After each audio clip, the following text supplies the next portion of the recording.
reminder, okay? Okay, yeah. So this was kind of your setup before. This is your conventional bump and run. Yeah. You had the ball a bit too far forward, as we said. Yeah. Trying to play a low shot, but setting up, as we can now see, for a high shot. Yeah. If the lie was super good, this technique on the left would have been fine. You'd have played a shot that wouldn't been what you wanted. It would have come out a little bit higher probably than you expected, therefore wouldn't have gone as far. Yeah. So now you got to whack it further. Yeah. But if you're anticipating the ball low and running, you're not going to want to hit it that hard anyway. Yeah. So, and your setup now as you went back, not bad there. A bit long in the swing. As you come back to the ball, now the club face we can see overtake. You're not really twisting your torso. The angle in your wrist there is kind of lost. You're kind of a bit scoopy. Yeah. The fact it was a good lie, a reasonable shot. But how many times do we get a really good lie? Especially now the ground's firmer and drier. There's not much grass under the ball very often. These lower running shots are going to be more preferable to try and do. So, ball back in the stance there. All that's happened is your right foot has moved into the golf ball. It's not moving the ball back to your right foot. Yep. Your right foot actually moves in. So you've got long shot, short chip, whichever way you look at it, okay? And then this angle here that you've got between your right arm and the club, we keep it on the way back, as you can see. And as we turn our torso through, we try and keep it on the way through, For shorter shots, we swing the arms less, but we still turn the torso. Longer shots, we swing the arms a little bit longer, okay? It's not going to be a big arm swing. You can see impact there now. You've maintained that angle nicely, You've got the dump into the golf ball, good connection, and then we twist the torso through. For a longer shot, your arms will just come a bit higher up here. For shorter shots, your arms are down there. That's your basic chip and run, or your bump and run, or whatever you want to call it, the low shot that runs more.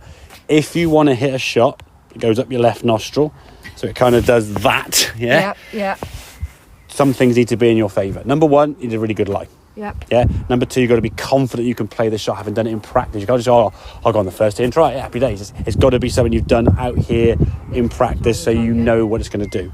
How you change for it to start with, is set up to the golf ball normally and just rotate the club face so it starts aiming out to the right by just twisting the club in your hands. What you've had a tendency to do, if I put a line here now, that red line represents where your club shaft is normally.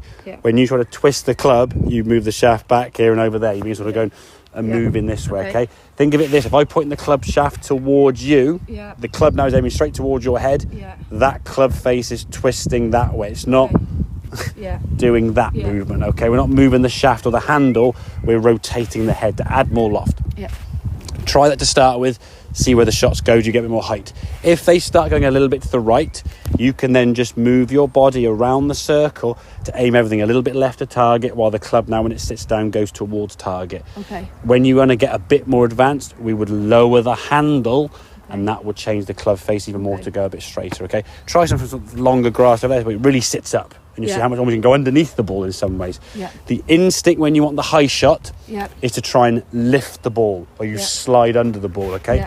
The weight must stay forward, the handle must stay forward, and you hit the ground, and the club being as angled as it would be sends it up in the air. Anytime you get back here with the hand as you almost get to there, this way now is not sending that ball up in the air. The hands need to be that way, hitting the ground, so there'll be a bit of wrist hinge, and when you finish this shot, we still want to keep that angle there in the right wrist. The second we do this is again another level of advancement to send it stupidly high, but the basic one, to find that circle and find the low point of the ground, if you're leaning back on it or trying to get underneath it, which is the instinct to every golfer, you'll tend to thin it, and the risk of doing that, then if you thin it, it's now 50 yards over the back of the green, because a lot of energy is going to be lost on this shot because of the angle of the club face. So you need a lot of energy in the first place to get the ball there, don't you?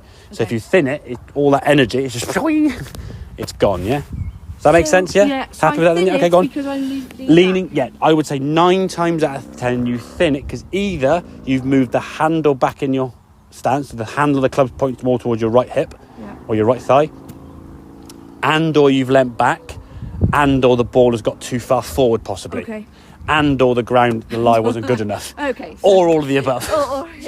So it's either a bad lie, and you do them all and it probably works really well.